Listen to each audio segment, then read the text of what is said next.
Good morning all friends, all students. और आज हम बहुत ही इम्पोर्टेंट टॉपिक जनरल साइंस का या साइंस का डिजीज को लेते हैं, रोग को लेते हैं, क्योंकि रोग बहुत सारे हैं और बहुत सारे रोगों को अलग अलग पढ़ा जाता है। देखो, रोग कौन कौन से, संक्रामक या असंक्रामक। ठीक है, संक्रामक या असंक्रामक रोग होते हैं। संक्रामक शब्द से समझ में आ रहा है जो संक्रमण से फैलता हो, मतलब एक दूसरे के छूने से, खांसने से, लार्वा के द्वारा फैलता हो तो संक्रामक रोग। और असंक्रामक रोग जो व्यक्ति विशेष में होता, प्रॉपर उसी व्यक्ति में होगा और उससे उसके पास में जाने से फैलेगा नहीं, किसी दूसरे के पास नहीं जाएगा वो। ठीक है, तो दो प्रकार के रोग पड़ेंगे। दो प्रकार में भी देखो, संक्रामक रोग एक तो होता है वायरस, वायरस से होने वाले रोग, वायरल जनित, ठीक है, वायरल डिजीज। सेकंड पढ़ेंगे अपन बैक्टीरियल जीवाणु जनित रोग, थर्ड पढ़ेंगे प्रोटोजोआ जनित रोग और फोर्थ पढ़ेंगे अपन फंगल जनित रोग, कवक रोग। ठीक है, पहले बात करते हैं हम वर्ल्ड हेल्थ डिजीज। ठीक है, वर्ल्ड हेल्थ डे किस दिन मनाया जाता है? विश्व स्वास्थ्य दिवस कौन से दिन मनाया जाता है? 7 अप्रैल को। पूछ लेता है कब मनाया जाता है? 7 अप्रैल को विश्व स्वास्थ्य दिवस मनाया जाता है। फिर अपन बात करेंगे संक्रामक रोग में, पहली वायरल डिजीज में। वायरल डिजीज में भी बहुत सारी बीमारियां होती हैं, वायरस से होने वाली डिजीज सारी इसी में पढ़ेंगे। पहली बीमारी पढ़ते हैं एड्स बीमारी। ठीक है, एड्स बीमारी, एड्स एक बहुत ही खतरनाक बीमारी है जिसका कोई परमानेंट इलाज नहीं है। ठीक है, वे केवल उस जिसमें एड्स बीमारी है उस रोगी को, केवल उस रोगी के समय को या जीवन काल को बढ़ाया जा सकता है, पर उसकी मृत्यु को रोका नहीं जा सकता। इसीलिए एड्स को क्या कहते हैं? Death warrant. क्या कहते हैं? डेथ वारंट कहा जाता है। इस वाली बीमारी को क्या कहते हैं? डेथ वारंट कहते हैं। अब देखो एड्स की फुल फॉर्म देखते हैं। ए से एक्वायर्ड, आई से इम्यूनो, डी से डिफिशियंसी, एस से सिंड्रोम। ठीक है, अर्जित प्रतिरक्षा कमी रोगों का समूह, मतलब जो अर्जित की आपने, जो प्राप्त की प्रतिरक्षा, उसमें क्या हो जाएगी? कमी। किसके कारण? रोगों के समूह के कारण। ठीक है, या उनकी कमी से बहुत सारे रोग हो जाते हैं। देखो, इसका जो वायरस है उसका नाम क्या है? जैसे कोविड-19 बीमारी है उसका वायरस क्या है? Corona virus. ऐसे एड्स बीमारी का वायरस कौन सा है? HIV virus. और इसकी कभी कभी फुल फॉर्म पूछ लेता है human immuno virus. Human immuno virus मतलब ह्यूमन मतलब मानव जाति में इम्यूनिटी को कम करने वाला वायरस, प्रतिरक्षा को कम करने वाला वायरस। ठीक है, ये एक प्रकार का रिट्रो वायरस है, वायरस का प्रकार है रिट्रो। देखिए, दवाइयों की बात करते हैं तो दवाइयां किसके लिए? रेट्रोवायरस है तो उसके लिए एंटी रिट्रोवायरल ड्रग यूज ली जाती है, और एक थेरेपी होती है ARE थेरेपी, इसके लिए यूज ली जाती है। आगे देखिए, हम बात करते हैं एड्स के लिए जो टेस्ट किया जाता है, या मतलब एड्स को पहचानने के लिए कि इसके अंदर HIV वायरस है, उसके लिए जो टेस्ट किया जाता है उसकी बात करते हैं। पहले प्रारंभिक टेस्ट की बात करते हैं जिससे एलिजा कहते हैं, ELISA, एलिजा टेस्ट किया जाता है। किसके लिए? किसके लिए पूछा जा चुका है ये पहले क्वेश्चन पेपर में। देखिए, प्रारंभिक टेस्ट एलिजा टेस्ट कराया जाता है, उसके बाद में निश्चयतात्मक टेस्ट कराया जाता है कि उससे कंफर्म हो जाता है। कंफर्म टेस्ट जिसे WBT कहते हैं, WBT वेस्टर्न ब्लॉट टेस्ट। और उसके बाद में आजकल मॉडर्न टेस्ट और आ गया जिसे PCR कहते हैं, पॉलीमर चेन रिएक्शन। ये भी पूछा जा चुका है, ये भी पूछा जा चुका है। ठीक है, और लक्षणों की बात करते हैं। एड्स में कौन कौन से लक्षण दिखाई देते हैं? एड्स कोई बीमारी नहीं है, एड्स क्या है? केवल आपकी प्रतिरक्षा को कम कर देता है। प्रतिरक्षा कम होगी तो छोटी छोटी जुकाम, बुखार, ये सारी बीमारियां लग जाती है उस व्यक्ति को, उसमें होने लग जाती है। और उससे क्या होता है? क्या होता है? देखिए, उसके 10% भार में कमी आ जाती है। ठीक है, 90 किलो का व्यक्ति होगा तो 9-10 किलो उसका वेट घट जाता है। फीवर, बुखार आ जाती है, हेडेक, सिर दर्द होने लग जाता है। और मोस्ट इंपोर्टेंट, इम्यूनिटी कम हो जाती है, बहुत ही ज्यादा कम हो जाती है। सर्दी जुकाम हमेशा रहेगी उस व्यक्ति को। फैलने का तरीका देखो, फैलता किस से है? बॉडी फ्लूइड से, शरीर से निकलने वाले सभी प्रकार के तरलों से HIV वायरस फैल सकता है। सीमन, वीर्य से जो नर में पाया जाता है, ब्लड से, सेलाइवा से, लार से और कफ से ये एड्स HIV वायरस फैलता है। वायरस जनित सेकंड बीमारी देखिए, हिपेटाइटिस। हिपेट का मीन्स आपको याद है लिवर, हिपेट का मतलब लिवर, और आइटिस पीछे लगता है, आइटिस किसी के पीछे लगे, किस इसका मतलब क्या है, सूजन या स्वेलिंग। तो लीवर में सूजन हिपेटाइटिस इस बीमारी का लक्षण है। देखिए कौन से वायरस के कारण होता है, ये वायरस है हिपेडिना वायरस। कौन सा वायरस, हिपेडिना वायरस के कारण हिपेटाइटिस बीमारी होती है, ठीक है, जिससे पेट दर्द होने लग जाएगा। अब हिपेट के 5 प्रकार है, हिपेट ए और ई, ये बीमारी के प्रकार हैं। हिपेट ए और ई दूषित जल या भोजन से फैलता है, और हिपेट बी सी डी संक्रमित रुधिर से फैलता है। इनमें से हिपेट बी सबसे कॉमन पाया जाता है, मतलब अधिकतर यही पाया जाता है।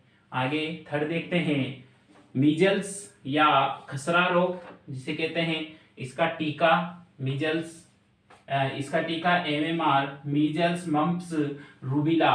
देखिए इसका वायरस कौन सा है, मीजल्स बीमारी का जो बीमारी को करता है, पैदा करता है, शरीर पर दाने जैसी संरचना आ जाती है, वही कौन सा है वायरस, कौन सा है, मोरबिली वायरस। कौन सा वायरस, मोरबिली वायरस। इसका लक्षण देखिए, लक्षण में क्या होता है, बुखार के चौथे दिन ही त्वचा पर क्या बन जाते हैं, लाल दाने बनने लग जाते हैं, लाल लाल सी डॉट्स बनने लग जाती है।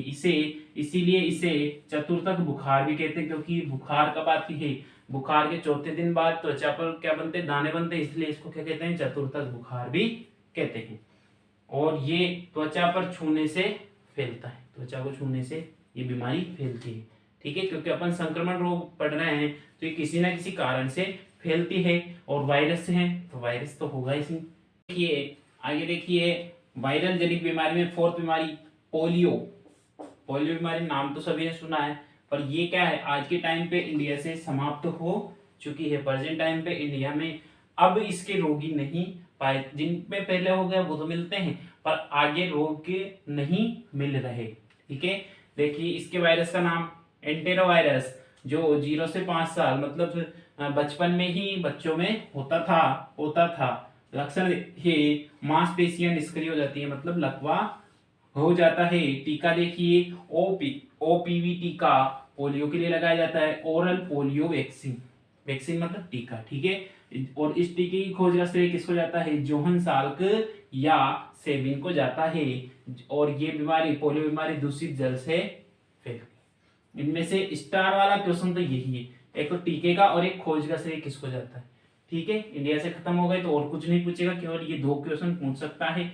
रेबीज बीमारी देखिए, रेबीज बीमारी कौन से वायरस के कारण होती है, रेबिडो वायरस या स्ट्रेप्ट वायरस के कारण होती है।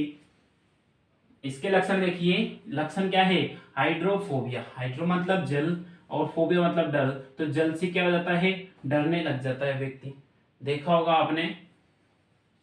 टीका देखिए, इसके लिए टीके की खोज किसने करी थी, या खोज का श्रेय किसके जाता है, लुईस पास्चर को। तो इसका लक्षण इंपॉर्टेंट है रेबीज का। आगे बात करते हैं पॉक्स की। पॉक्स 2 पढ़े होंगे आपने, स्मॉल पॉक्स और चिकन पॉक्स, ठीक है। स्मॉल पॉक्स को ही हिंदी में बड़ी माता कहते हैं, और चिकन पॉक्स को क्या कहते हैं, छोटी माता। दाने दाने हो जाते हैं कि माता आ गई इसमें तो, ठीक है। इंडिया से ये भी खत्म हो चुका है। चेचक वाली बीमारी, इसे ही चेचक कहते हैं, ठीक है। और टीके की खोज का श्रेय किसको जाता है, एडवर्ड जेनर को जाता है। ये स्मॉल पॉक्स तो वेरियोला वायरस की वजह से होता है, जबकि चिकन पॉक्स वेरिसीला वायरस की वजह से होता है, ठीक है। इसमें प्रभावित अंग दोनों में ही क्या रहती है, त्वचा रहती है, और क्या होता है, छूने से फैलता है। हम 7 नंबर सोर्स बीमारी की बात करते हैं, जो वायरस जनित है। सोर्स का मीन्स क्या होता है, सोर्स बीमारी कौन सी है, देखो सोर्स में एस का मीन्स सीवर, एक्यूट रेस्पिरेटरी मतलब श्वसन संबंधी सिंड्रोम मतलब रोग, अत्यंत तीव्र गति से श्वसन संबंधी रोग मतलब सांस लेने में बहुत ही ज्यादा दिक्कत आ जाती है। इसमें कौन सी श्वास नली प्रभावित होती है, कौन सा अंग, श्वास नली, जो सांस लेने में दिक्कत आने लग जाती है, ठीक है। और कौन से वायरस के कारण होता है, कोरोनी वायरस, कोरोना नहीं, कोरोनी वायरस, ठीक है। इसका तो पहले ही पता था, इसकी मेडिसिन के बारे में पहले पता था, अगर यही होता कोरोना वायरस तो इसका तो पहले इलाज हो जाता, ठीक है। इसे साइलेंट किलर या किलर न्यूमोनिया भी कहते हैं। और ये किसके द्वारा फैलता है, एयर के द्वारा फैलता है। आगे बात करते हैं स्वाइन फ्लू और बर्ड फ्लू की। देखिए स्वाइन फ्लू मानव में, ह्यूमन में पाया जाता है, और बर्ड फ्लू बर्ड्स में पाया जाता है, ठीक है। इनके वायरस के बारे में अधिकतर क्वेश्चन आता है, क्या आता है, इसका वायरस कौन सा है, H1N1 वायरस, जबकि यहाँ पर बर्ड फ्लू का वायरस कौन सा है, H5N1 वायरस। ठीक है, दोनों में अंतर है, यहाँ पे 5 है, वहां पे 1 है। स्वाइन फ्लू आप जानते हो, इसमें फीवर होता है, बुखार आती है, और इसमें प्रभावी औषधि कौन सी है, ओसेल्टमिविर। क्या है, ओसेल्टमिविर प्रभावी औषधि मतलब दवाई के रूप में कार्य करती है। और देखिए बर्ड फ्लू में पक्षियों में क्या हो जाता है, आई और लंग्स प्रभावित होते हैं, उनमें क्या हो जाता है, लिक्विड आने लगता है। आगे 10 नंबर पर हम बात करेंगे किसकी, डेंगू की। डेंगू का नाम सभी ने सुना है, कौन से वायरस के कारण होता है, आर्गो वायरस के कारण होता है। और इसमें लक्षण क्या है, मतलब ब्लड में प्लेटलेट्स की कमी हो जाती है, ब्लड में प्लेटलेट्स की कमी हो जाती है, मतलब बिंबाणुओं की कमी हो जाती है। और ये क्या करते हैं, बिंबाणु क्या करते हैं, रक्त का थक्का जमाने का कार्य करते हैं, रक्त का क्या करते हैं, क्लोटिंग करने का कार्य करते हैं, थक्का करने का कार्य करते हैं। और अगर प्लेटलेट्स में कमी हो जाएगी तो रक्त का थक्का नहीं जमेगा, इसलिए डेंगू वाले मरीज को छोटे से कट लगने पर उसके ब्लड रुकता नहीं है, बहुत देर बाद में रुकता है। ठीक है, और ज्यादा प्लेटलेट्स की कमी हो जाएगी तो उस व्यक्ति की रक्त के अगर कहीं कट लग गया, चोट लग गई, तो रक्त की कमी से मृत्यु हो जाती है। वाहक कौन है, इसको फैलाने वाला वाहक मादा एडिज मच्छर है। देखिए इसे जो इसमें क्या होता है, इस डेंगू में जॉइंट्स में दर्द के साथ साथ बुखार आती है, इसीलिए इसको हड्डी तोड़ बुखार भी कहते हैं। आगे बात करते हैं चिकनगुनिया की। चिकनगुनिया अल्फा वायरस, क्या कहते हैं इसे, अल्फा वायरस के कारण होती है। और इसको फैलाने वाला मच्छर भी कौन सा है, मादा एडिज मच्छर। फर्स्ट तो ये है। अगर दूसरे बात करें तो टाइगर मॉस्किटो, मतलब ये भी क्या करते हैं, चिकनगुनिया को फैला देते हैं। और एसएससी 2016 में क्वेश्चन आया था, उसमें ये नहीं, ये ऑप्शन था। ठीक है, टाइगर मॉस्किटो। आगे नोट बात करते हैं, नोट की इंपोर्टेंट की, मच्छरों से संबंधित रोग। जरूरी नहीं है वायरस जनित अपन पढ़ रहे हैं तो वायरस जनित ही हो, देखो कौन कौन से, चिकनगुनिया, डेंगू, इन दोनों की बात कर ली अपन ने। मलेरिया एक प्रोटोजोआ जनित बीमारी जो आगे पढ़ेंगे अपन। और पित्त ज्वर, येलो फीवर मादा एडिज मच्छर द्वारा होता है। ठीक है, और लास्ट में है पाइलेरिया, मतलब हाथी पांव रोग। इसमें क्या होता है, इस बीमारी में पैर कैसा हो जाता है, हाथी के समान स्वेलिंग होकर हाथी के पांव जैसा हो जाता है सूजकर। ठीक है, इसलिए हाथी पांव रोग कहते हैं, फिल पांव रोग या सीलपद रोग भी कहते हैं। और ये किसी प्रकार का वायरस या प्रोटोजोआ जनित रोग नहीं है, किसके कारण होता है, कृमि या वर्म्स के कारण। ठीक है, जो पैर से क्या करते हैं, एंटर करते हैं और ये बीमारी करते हैं। और फैलता किससे है, क्यूलेक्स मच्छर के, ये मतलब वाहक का कार्य करता है, मतलब इसकी सहायता से क्या होता है, ये बीमारी फैलती है। ठीक है, आगे देखिए हम बात करते हैं वायरस जनित रोगों की। जितने भी रोग अपन ने पहले पढ़े उनकी एक ट्रिक से क्या करते हैं, सिंपल ट्रिक से बात करते हैं। देखिए चेतना बात करी पिंकी से कि चेतना बात करी किसी से पिंकी के बारे में। चेतना, पिंकी की सांस की मिजाज बहुत एड़ा है रे कि चेतना, पिंकी की सांस का मिजाज बहुत एड़ा है, मतलब खराब है। तो देखिए चेतना से जैसे देखिए 3 बीमारियां कौन कौन सी, चेचक, चिकनगुनिया और चिकन पॉक्स, ये सारी बीमारियां कौन सी, वायरल जनित, ये वायरल जनित बीमारी की। ठीक है, तो इस लाइन को याद रखोगे तो आप ऑप्शन दे दे अगर कि वायरस जनित कौन सी है या प्रोटोजोआ जनित कौन सी नहीं है, तो इनमें से वायरस वाली हटा देना आप। ठीक है, देखिए पिंकी में पित्त ज्वर। ठीक है, अभी देखा था अपन ने, पित्त मतलब पित्ताशय, लिवर से संबंधित बीमारी है, लिवर में बुखार आना है, पित्त ज्वर। ठीक है, पोलियो। और पिंकी की सांस से देखिए सोर्स बीमारी और स्वाइन फ्लू ऐसे। और मी से मिजल्स बीमारी, और ब से बर्ड फ्लू, ए से देखिए एड्स बीमारी, और हे से हेपेटाइटिस, लिवर में सूजन आना, आइटिस मतलब सूजन आना, रेबीज बीमारी, रे से। ठीक है, तो ये ट्रिक है इंपॉर्टेंट आपके लिए।